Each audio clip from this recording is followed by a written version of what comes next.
Start streaming on Rumble. Now we're on Rumble. All right.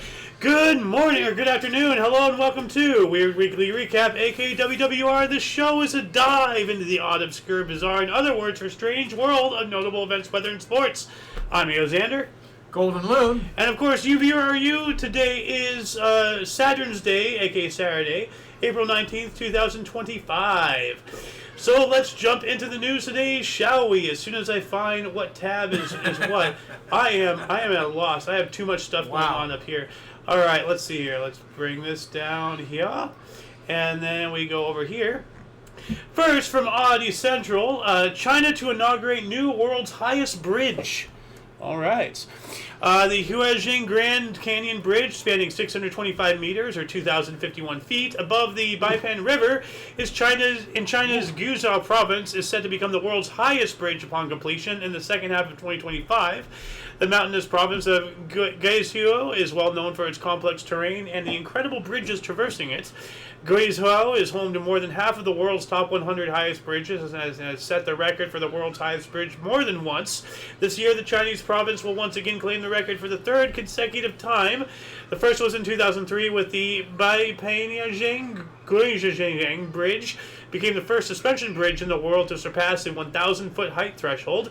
The second time was in 2016 when the innovative Baipan Douche Bridge, and this year it's doing it again with a bridge over the deepest part of the Baipan River Valley, a place known as the Huaijing Grand Canyon or the Earth Crack. Oh, okay. So that sounds like the butt of a joke or something right there. You're right. Yeah. Didn't think of it, but you're right. Yeah, the Earth Crack. I wonder if the Golden Gate Bridge was one of the first to use suspension bridge design. You know, all those cables. I don't know. Probably not. Probably not, but I forgot that my voice is not on voice activity on Discord. So there we go. All right. I'm all sorts of screwed up today. It's the hat. Yeah, I'm bananas. What else do we got here? More from Oddity Central. Holy water from Ethiopian well almost causes cholera outbreak in Europe. Whoa, that's yikes! Not too good. At least 7 in cases. Europe? Yeah. Well, they're buying it. You know, in Ethiopia, that's where the Ark of the Covenant is supposed to be. The Ethiopian Christians, they have a guardian over there. So of course, Yeah. That's right. At least 7. I don't know if it is or not, but that's what they claim. At least 7 cases of cholera in Germany and the UK have been linked to the use of water from a popular holy well in Ethiopia, which happened to be contaminated with Vibrio cholera bacteria. In February of this year, European authorities were on high alert regarding a cholera outbreak after 3 people in Germany and 4 in the UK fell ill with the contagious disease. A quick investigation found that 2 of the German patients and 3 of the UK patients had traveled to Ethiopia a month prior, and some of them visited a holy well called Bermel Georgius in the African country's Kwara district. Named after St. George, Bermel Georgius is considered a holy site by members of the Ethiopian Orthodox Tewahedo Church, who drank the water and washed their faces with the benefit from its supposed healing properties. The European visitors reportedly did the same, and the German travelers and at least one of the UK visitors brought some holy water back with them and shared it. Before long, they started exhibiting symptoms like watery diarrhea and vomiting. Lovely. So I wonder if they quarantined the well till they got the contaminants out of there, or what? Well, I wish they'd tell us that part. Well, it probably is. I mean, this article goes on for a bit, but the whole purpose of this show is to get people interested, and all of the links. They get thinking exactly what I asked, stuff like that. All the links are actually in the underbar, like in the description below. This is an example of everything. I just copy paste the whole thing. It's a good thing. Yeah. Moving on up. U.S.-China tariff war causes spike in sales of Trump toilet brush. Hey, I have one of these. So, we have the whole kit. Yeah. Well, actually, no, we have this one right here. I didn't know there's all, they have variants. No, but I'm saying we have the stand and the whole bag. Oh, yeah, the whole, stand thing here. So, yeah. There you go. This was given to me by a former friend of mine because, it was going to go to one of his family members or something for a Christmas gift, but one of his family is incredibly liberal, and he didn't want them to get triggered, so he just gave me the brush. And it's been... That's silly. Yeah.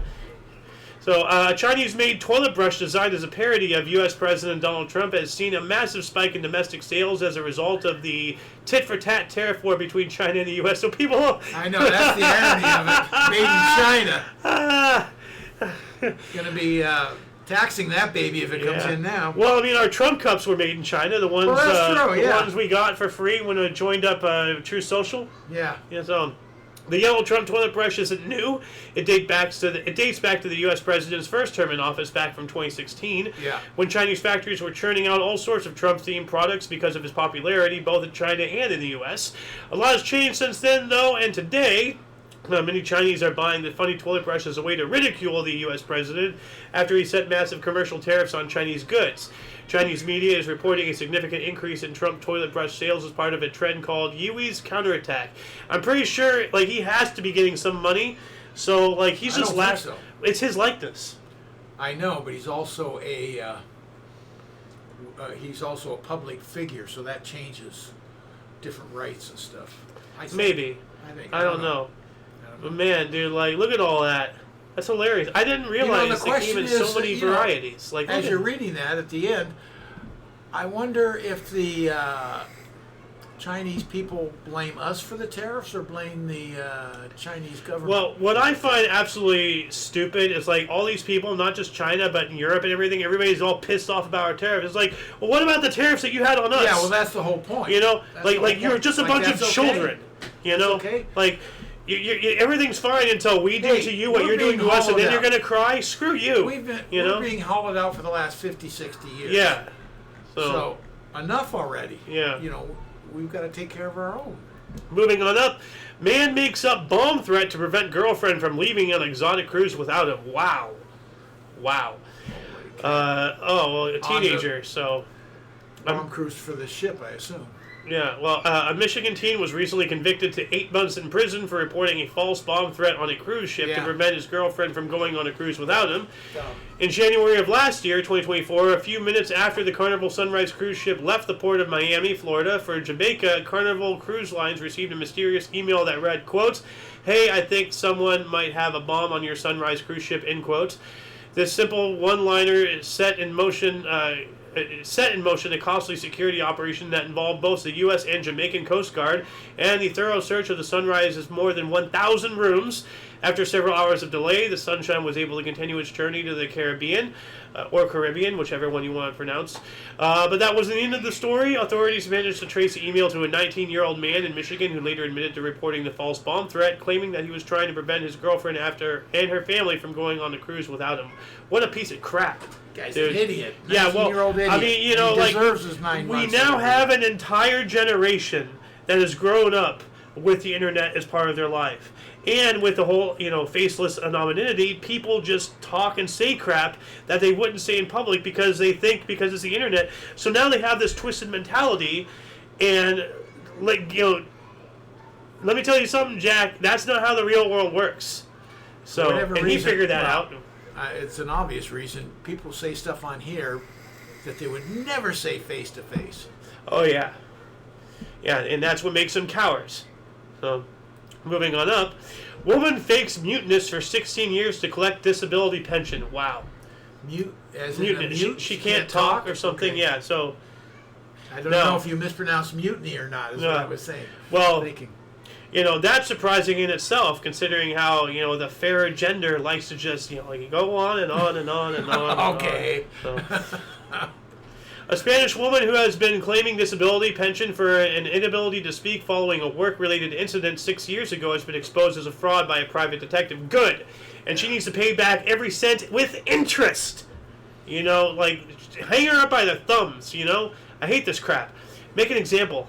Well, 2003, a woman working at a supermarket in Andalusia, Spain, was attacked by a customer. Following the traumatic incident, she was diagnosed with post-traumatic stress disorder, shell shock, and the loss of her ability to speak. After reviewing her case, the Social Security granted the woman a permanent disability pension, but because this was a work-related incident, the insurance company was deemed responsible for the costs. Years later, as per regular procedure, the insurance company reviewed the case and found some irregularities, which prompted further investigation. A few years ago, it hired a private detective who discovered that the woman spoke normally to be continued but continued to cash her disability payments. Yeah, so hang her up by her thumbs, man. Yeah, she should be busted. Make an example She of was this piece busted. of crap. Hopefully they Good. prosecuted. Because they're not getting the money back. She lived on it. Yeah, like, this is why we can't have nice things in a society. So, mysterious goats survive over 200 years on isolated island with no fresh water. Wow. How is that possible? Scientists are trying to understand... Pools of rainwater, I guess. Maybe.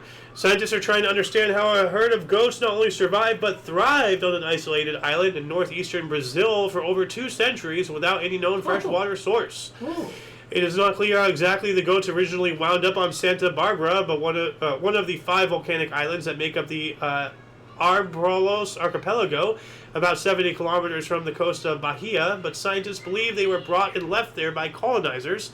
Those damn colonials, warden for life!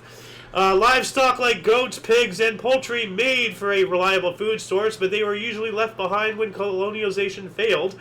Their presence on Santa Barbara Island has been documented for more than 250 years, according to historical records, which is remarkable if we take into account that the small island has no freshwater sources. Despite this inconvenience, the goats thrived on the dry, windy island to the point where they had to be relocated in order to protect endemic plants and animals. So they were causing damage. They were so thriving. Well, they're not. That's natural to the deal. Goats. How do they survive without I don't know, water? but goats are like, one of the hardiest animals. Like, they can climb almost a vertical face. Yeah. They can eat tin cans. Like, these are like, god creatures, dude. Like, so. Moving on up, what else do we have? Groom elopes with his soon-to-be mother-in-law just 9 days before his wedding. What? Groom elopes with his soon-to-be mother-in-law just 9 days before his wedding. So his bride's mother. Yeah. What the hell? I mean, like, wow. Speaking of I thought this, we were screwed up as a family. Oh man. Now speaking of this, did you know a watermelon can't cheat, or can cheat, but it can't elope? Oh, why did I sit there and listen to that? Oh, I knew something was coming. A 20-year-old Indian man is accused of having eloped with his 40-year-old soon-to-be mother-in-law only 9 days before his wedding. What the hell? Rahul and Shivani, a young couple from Aligarh in India's Uttar Pradesh state, were all set to be married on April 16th. Invitations have been sent out. Relatives have confirmed their attendance, but just 9 days before the big day, disaster struck. 20-year-old groom got cold feet and disappeared, but he didn't go alone. He eloped with Anita, the 40-year-old mother of his bride-to-be. To make matters worse, the pair also took the couple's savings as well as Anita's family savings, leaving Shivani and her father penniless. Wow! Oh, wow! What? This scumbag. Man. Both of them. Like, yeah. Well, disgusting. He looks like a douche, Like, man. What else do we got here? Chinese youths prefer to live in hotels full-time because it beats paying rent. How is a hotel cheaper than an apartment? Make that make sense.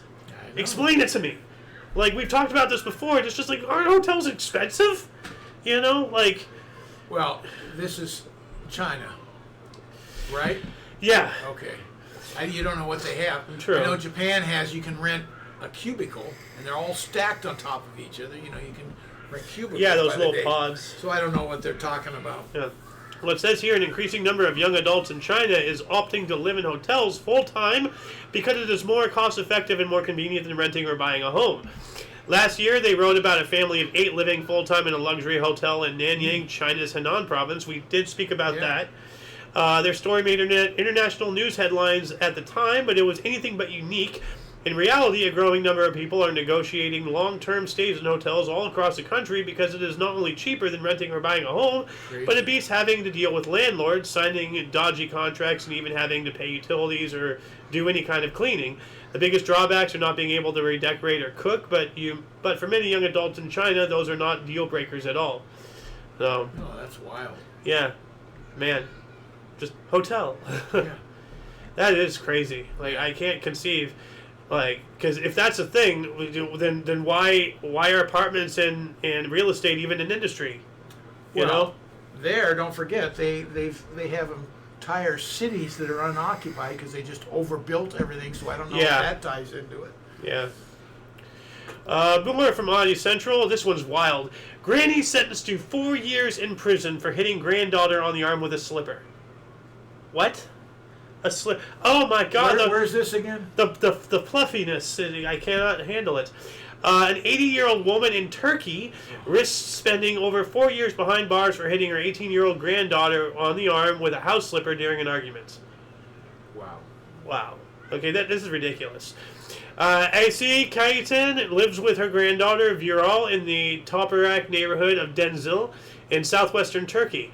Ever since the girl's parents split up, the 80-year-old woman has been trying to protect her, sometimes even from herself. Last year on August 9th, after Viral came back from work, she told her granddaughter that she was going out with some friends. Why is she working at 80? Reminds me of somebody who shouldn't be working. I'm not working at 80. Well, you're almost there. I'm working, but I'm not 80. Fearing for her safety, the old woman said she wouldn't allow it and even locked the door to make sure Viral couldn't go out. At one point during the argument, the young woman tried to unlock the door, and Kayten grabbed one of her house slippers and slapped her on the arm with it. Viral instinctively retaliated by hitting her grandmother on the head with her phone.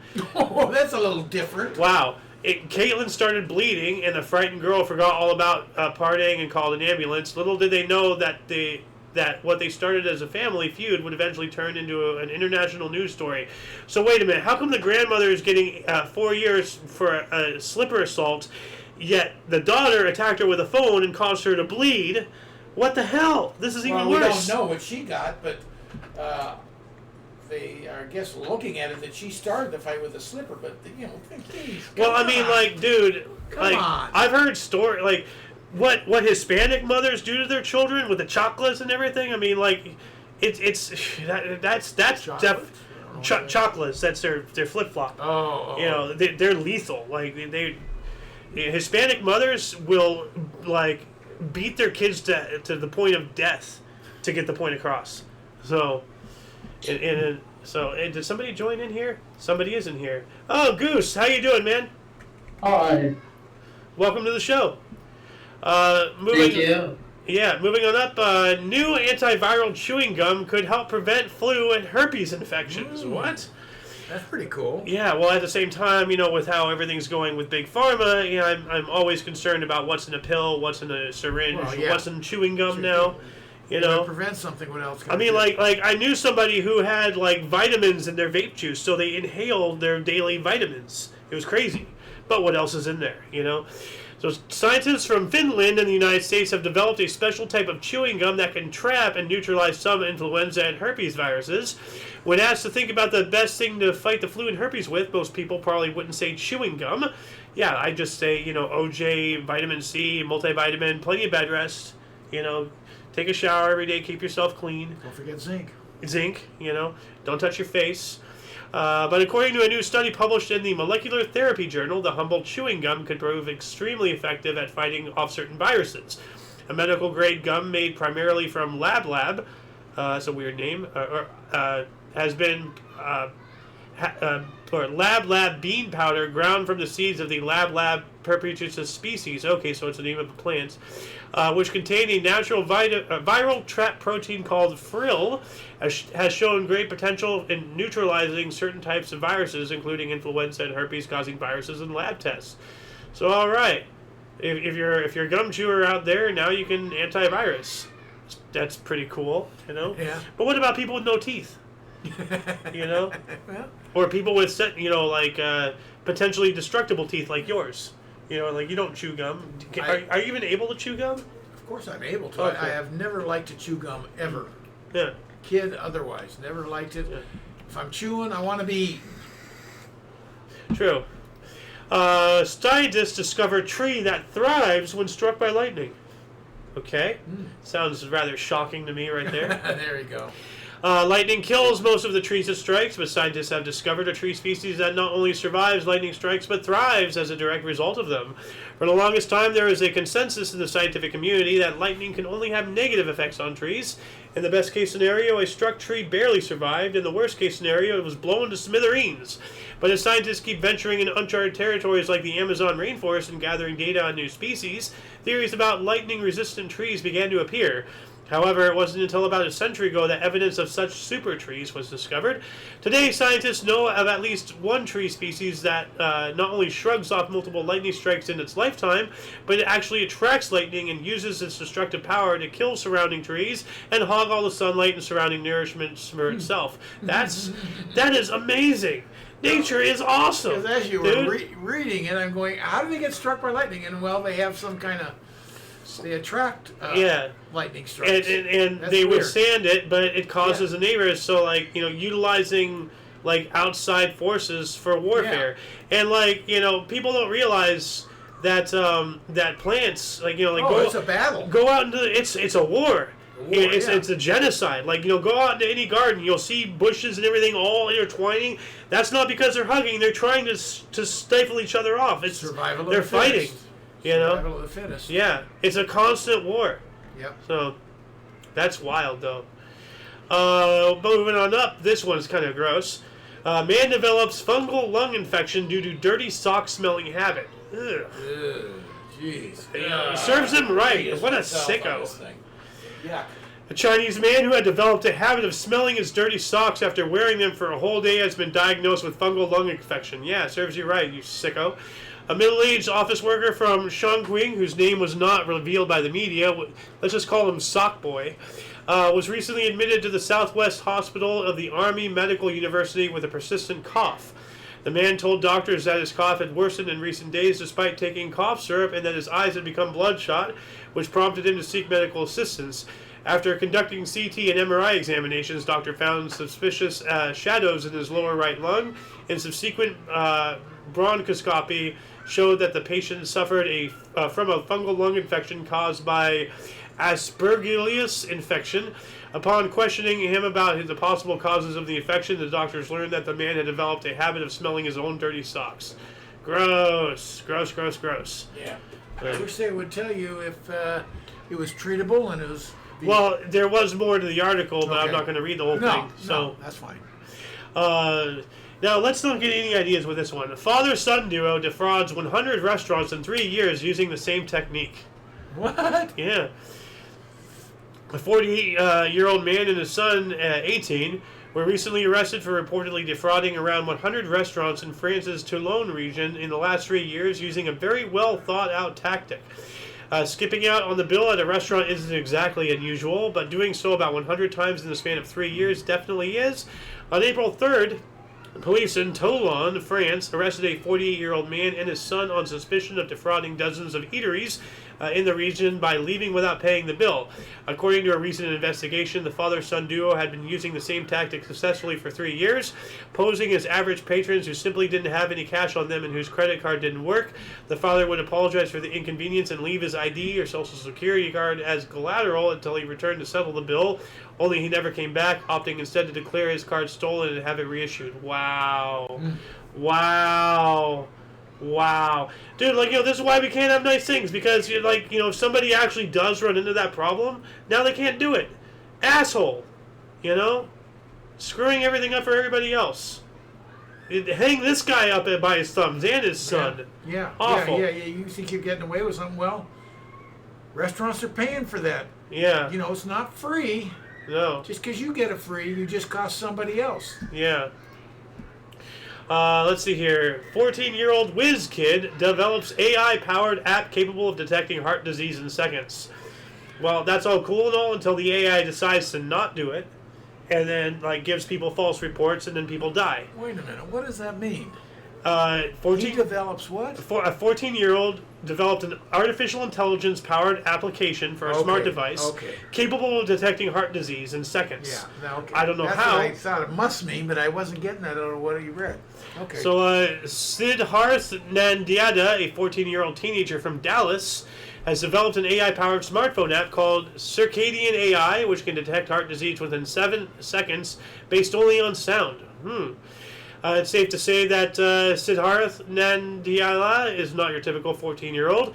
He is the world's youngest AI-certified professional, holding certifications for both Oracle and ARM, and he is poised to revolutionize cardiovascular disease detection with an AI-powered smartphone app capable of detecting heart disease in seconds by analyzing heart sound recordings. Circadian AI reportedly uses advanced algorithms that analyze heart sounds picked up by the smartphone and quickly provide a diagnosis that could save the user's life. The innovative app has been tested on over 15,000 patients in the US and 700 in India with an accuracy of 96%. Wow. Well, dang, dude, keep it going. We're looking at one wealthy young man eventually. Yeah. If he's not already. Well, he probably, is going to be that. 14 years old, and his life is set. Pretty smart guy. That's great. It'll be exciting to see what else he comes up with. Yeah. This isn't the end of it at 14. This is just the beginning. No. From UPI, world's first sperm race to be held in Los Angeles. Of course, is out here. Where else? California is really like paralleling Japan with the weird factor. So, an unusual startup announced the world's first sperm race, a race involving actual sperm, will be held on April 25th at the Hollywood Palladium in Los Angeles. You want to go? What? I know, right? What? What did you say at me? Yeah, this is a must attend event here in LA. Oh, I man. can see that. Sperm Racing, a startup founded by a team of young millionaires, announced representatives from two competing schools, the University of Southern California and the University of California, Los Angeles, will provide the microscopic swimmers for the inaugural sperm race. It will take place under a microscopic camera that will track the progress of the sperms as they attempt to cross the finish line.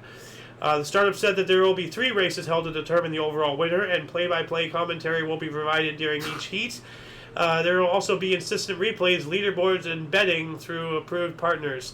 Well, I'm wondering is, how do you keep track of them all? Like, are they putting little numbers on them? And... I don't know. And where are they racing to? I mean, unless it's in a... Well, I'm not going to go where it would be for them to race up. But The world's first microscopic racetrack. This is absolutely nuts. The pun not intended. Well, pun intended, but not intended, but welcome. Whatever. I just hope the losers aren't salty about it. So. Oh, boo. What else do we got here from UPI? Massachusetts teen's message in a bottle from 1976 was found in the Bahamas. A pair of brothers walking along the coast of a remote island in the Bahamas found a message in a bottle that had been written by a 14-year-old Massachusetts student in 1976. Clint Buffington, an experienced beachcomber who has found more than 100 messages in bottles across North America and the Caribbean, said he and his brother Evan were exploring the coast of an island in the Bahamas a few weeks ago when they made the discovery. That's pretty cool. Yeah. Oh. But to discover a number of them, that's weird. Yeah, well, they're like cereal bottle hunters. I didn't realize that was a thing. Yeah. Tiny pygmy fountain chick hatches at Texas Zoo. Look at the size of that thing. That's a quarter, so it's like this big or something, like tiny. Yeah. The San Antonio Zoo in Tejas shared a photo of its latest arrival, a newly hatched pygmy falcon weighing barely more than a quarter. So it's the size of a quarter and less than the weight of one. That's wild. Yeah. So, the zoo announced the pint-sized powerhouse hatched on March 18th and weighs just 0.23 ounces, just over the 0.2 ounce weight of a U.S. quarter. Wow. The chick is the 12th pygmy fountain to hatch in the zoo's history and the first since 2004. It is also the only pygmy fountain to hatch at a falcon to hatch at a U.S. zoo in the past 12 months. All right. Pretty cool. Yeah. More from UPI. Laundry soap pods used to rescue raccoon from storm drain crate. Huh. Massachusetts police and a helpful passerby came to the rescue of a raccoon spotted stuck with only his head emerging from a hole in a storm drain crate. Pardon me. Holyoke Police Chief Brian Keenan said officers were flagged down Monday by local resident Fernando Rivera Jr., who spotted a raccoon stuck in a storm drain grate in Heritage Park. Rivera stepped in to help and broke open a pair of laundry detergent pods to use as lubricant for the raccoon's head. Okay, so that makes sense. Yeah. That's pretty cool. What else do we got? Michigan bookstore moves into new location, one book at a time. And they have a video here. We'll see here. Well, they've had a book brigade, they had what they mean? Yeah, well, there's a video here. Oh. And they're just passing from one all the way. So they must not have moved too far. No. Well, you're going to find out. It's going around the corner. Yeah. Well, how far? Wow, how'd they get this many people together? I don't know. They must have read about it. Oh. They're a ways off. Look at this. Yeah, that's wild. Yeah. Like, what would be more efficient? Doing it this way or loading it all up on a pallet? Well, of course this isn't efficient. This is to show, their new location type thing. Yeah. It's free advertisement. A Michigan bookstore convened a book brigade of more than 300 people to move 9,100 pieces of inventory from its old location to its new space, one book at a time. Michelle Tuplin, owner of Serendipity Books in Chelsea, put out a call for volunteers when it became time to move to the store's new location to a larger facility about 350 feet from its former home. So it's not that far, but around the corner, yeah, down the street a little bit. Yeah. She said the entire operation lasted for less than 2 hours. So that's pretty cool. Yeah, it is. Pretty smart, actually. Yeah. So 918 people play Monopoly in Australia to break world record. Oh, jeez. I wonder if they also broke the world record for, game boards flipped. Game boards what? Game boards flipped, oh, screw that, Oh. I mean, a total of 918 people sat down at 150 tables to play simultaneous games of Monopoly and break a Guinness World Record in Australia. The record attempt in Sydney was organized by the Little Legs Foundation, a charity that raises funds and awareness for children with brain cancer, and Sue Alon and Marino Vasiello, whose daughter, Allegra, died of brain cancer at the age of 6 back in 2017. The attempt was the second organized by the Little Legs Foundations after a previous attempt for the most people playing Monopoly fell 30 people short for the previous record of 733.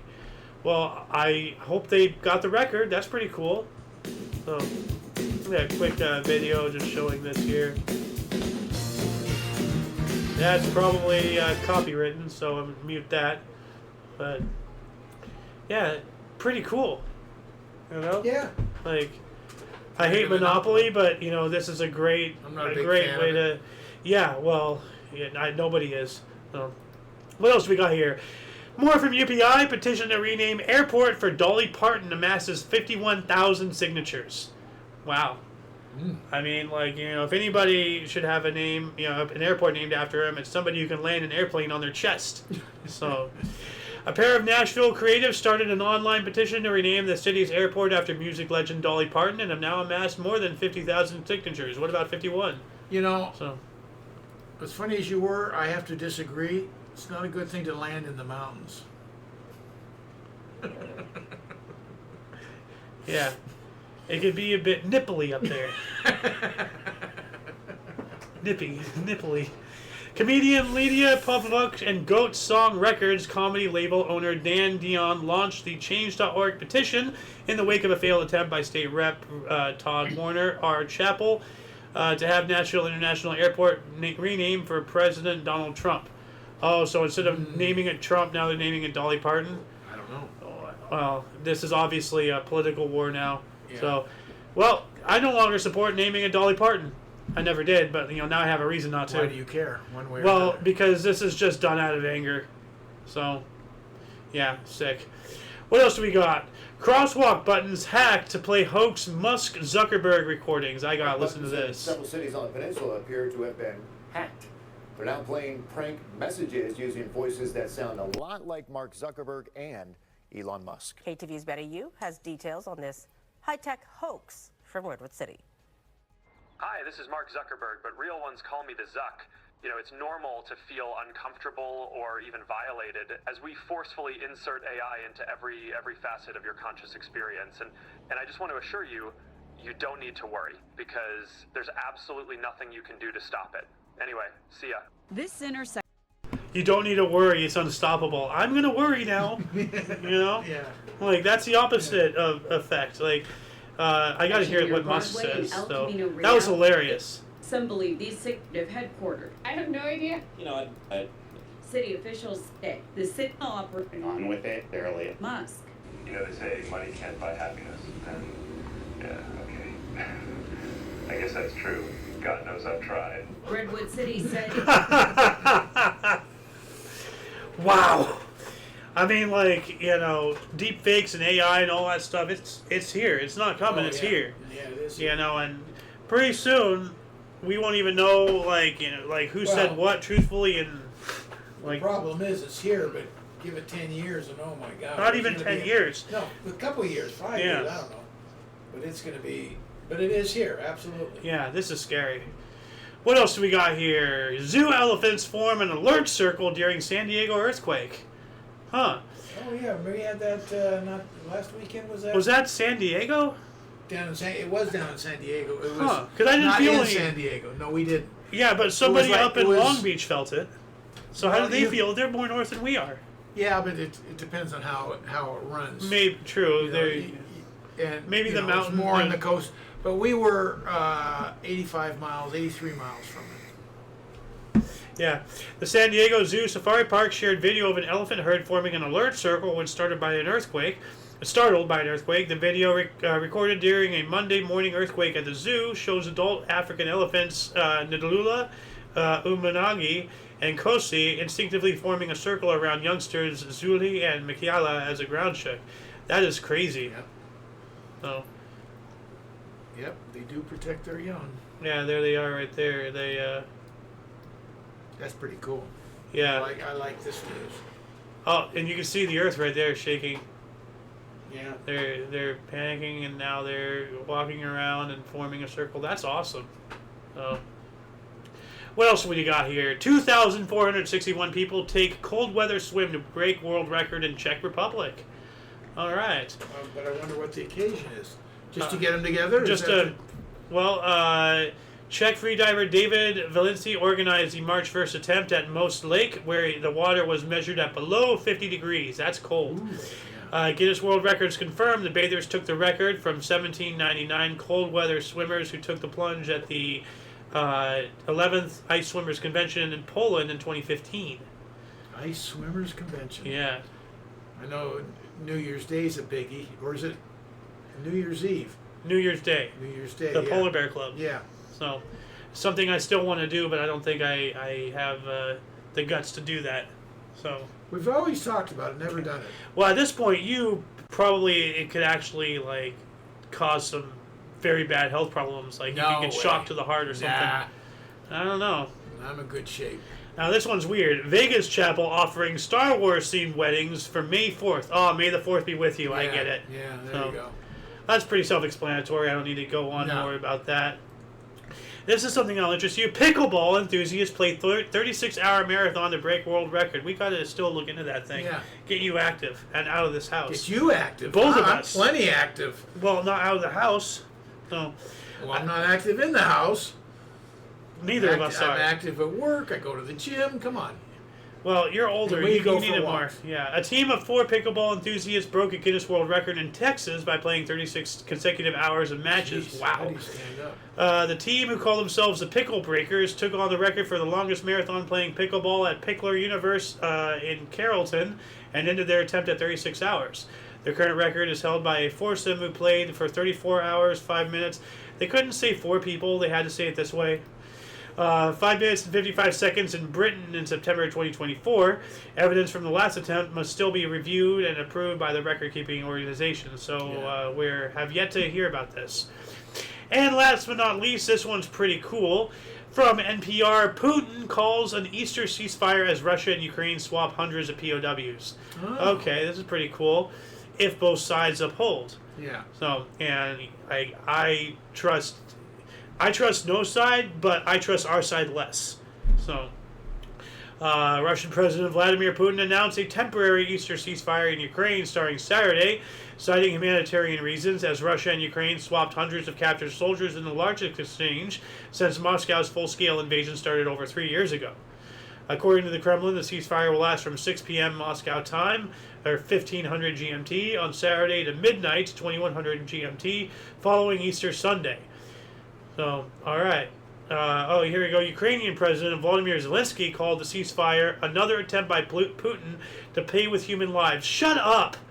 Just shut up, Zelensky, and take what you can get. Say thank you. What's our VP now? What's his face? Vance? Yeah. Just say thank you. Yeah. Zelensky, just shut your mouth. He wrote on X that, quote, air raid alerts are spreading across Ukraine And Sahad drones in our skies reveal Putin's true attitude towards Easter and toward human life. Oh, I don't know, man. Like, you know, as I said, I don't trust either side, but I trust our side less. They're both playing a game. They're both scumbags. Yeah, they're both both of them. playing a game. So Zelensky, because he wants all his country back and go back to normal, he is really opposed to a ceasefire. But in real life, you're not going to get all your country back. I'm sorry, you know, and it shouldn't work that way. But meanwhile, your whole country's devastated. yeah. Try to figure something out. Get the best thing you can. Well, that shall be it for the show today. Once again, please check the underbar in the description below for any links that you may be interested in, including but not limited to all things Omni Coalition.